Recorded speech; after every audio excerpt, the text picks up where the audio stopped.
the last time I was actually invested in the weekly shows of wrestling was when NXT and AEW were both on Wednesday night. Yes. Even though they weren't directly like taking shots at each other, like while they were both on the air at the same time, it made it exciting. Like I was excited. I was my freshman year of college, so me and my roommate each had a TV set up with the opposite company's show on it.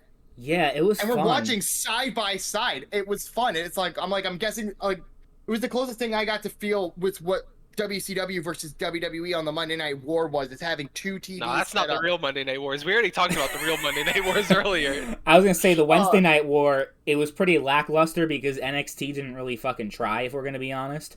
As well as it was more of a made up war by the fans. Like, oh, absolutely, it was. Neither company ever really took crazy shots at the other programming. Like, well, the narrative, the AEW fans were a little bit out of control during that time because they were like, look at WWE trying to knock off AEW. Bitch, NXT was on Wednesday the whole time before AEW was even a thought. So they went to Wednesday, which was their normal night, on USA Network, and they only did that because they wanted more money for the pay-per-view, not necessarily because more money for the TV rights, I mean, because Raw, they pay them for Raw, they pay them, and they get like another, I think, $50 million a year for NXT, something like that. Probably. So it makes sense. The problem is they, for a couple of weeks, maybe a couple of months, probably like until shortly after Survivor Series that year. Remember when Keith Lee had that moment? And they did the whole thing, like brand versus brand. NXT was part of it.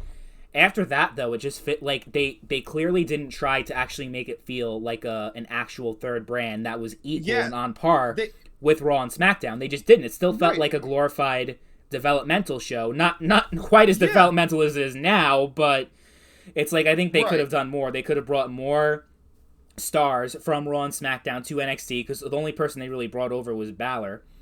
And it just didn't feel like they tried to compete that much, honestly. No. Yeah, and that was the problem. When you're still calling guys up, like Keith Lee was getting called up to the main roster, and it's like when you're still essentially calling people to the main roster, you're telling the audience, hey, yeah, they're not a third brand, they're developmental still. So it's like, so people stopped caring about it. WWE killed their own chances to essentially fight AEW. They were also still they were in Full Sail, which was a very tiny venue, and AEW, if you change the channel to AEW, it just felt bigger because they were in actual arenas. You know what I mean? Right. That was part of it too, the presentation. The presentation didn't change. It still felt like a much smaller, because it was much smaller than the other two shows. Yeah. I will admit though, I did like what NXT did during the pandemic when they called it the Capitol Wrestling Center and they put like the plexiglass like with the chain link around it and stuff.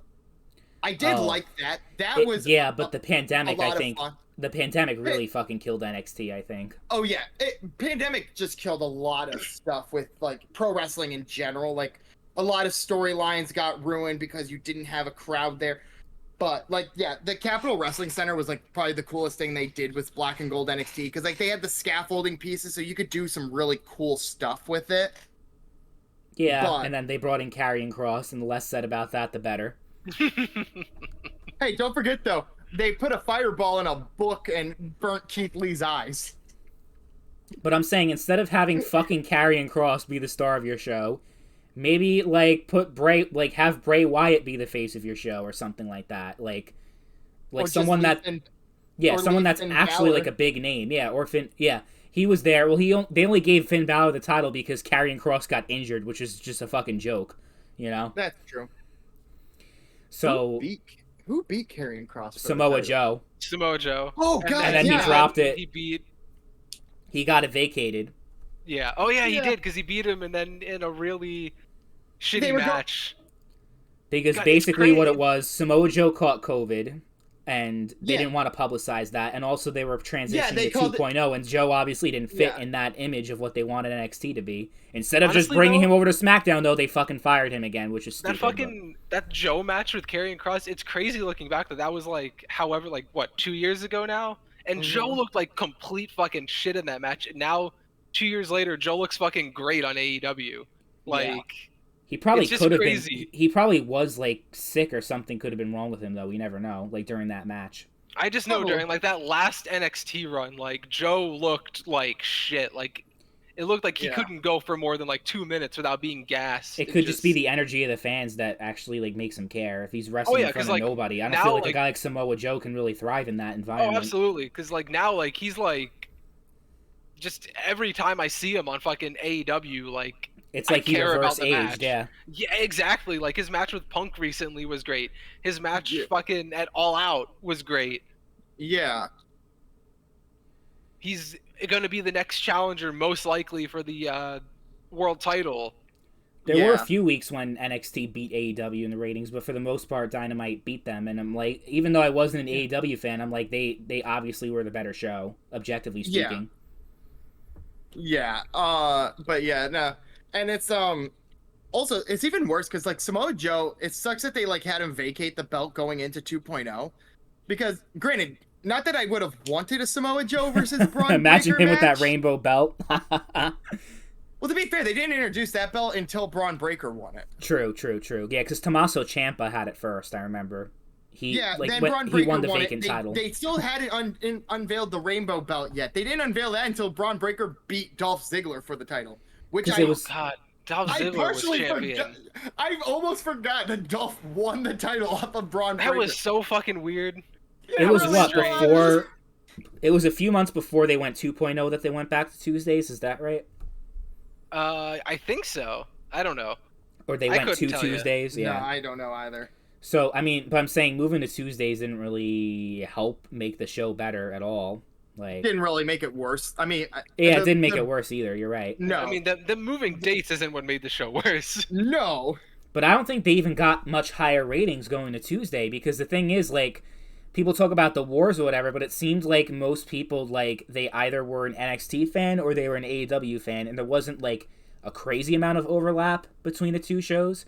Like, I remember during the Wednesday Night War, like when it was head to head with AEW, NXT would get like 600, 7,000, sometimes 800,000 viewers, and that's more than what they get now on Tuesdays when there's no competition from Dynamite. So it's kind of weird that the TV network, because USA pressured them to move nights to try to get better ratings. The theory, you know, that they won't have to compete head to head, didn't do anything at all. But that has more to do with them rebranding NXT to the shit that it is today. Yeah, for sure.